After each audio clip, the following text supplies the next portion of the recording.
संख्या आणि त्याचे पट हे पाहत असताना आपल्याला आज 1 रुपया आणि त्यांचे पट पाहायचंय.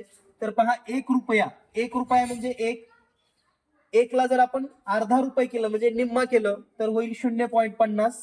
1 रुपयाचा पाव म्हणजे 0.25.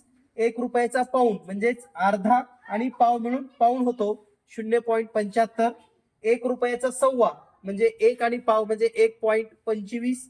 1 रुपयाचा दीड म्हणजेच 1.50. 1 रुपयाचा पावणे दोन म्हणजे 1.75. 1 रुपयाचा दुप्पट म्हणजे 2. 1 रुपयाचा सव्वा दोन म्हणजेच 2.25 आणि 1 रुपयाचा अडीच म्हणजे 2 आणि अर्धा म्हणजेच 2.50. तर या पद्धतीने आपल्याला विद्यार्थ्यांना 1 रुपयाचा, दीड रुपये म्हणजे किती, पावणे दोन म्हणजे किती, सव्वा दोन म्हणजे किती, अडीच म्हणजे किती हे या चार्टच्या सहाय्याने अगदी सहज सोप्या पद्धतीने शिकवता येतं. जर हा व्हिडिओ आवडला असेल तर लाईक करा, शेअर करा. धन्यवाद.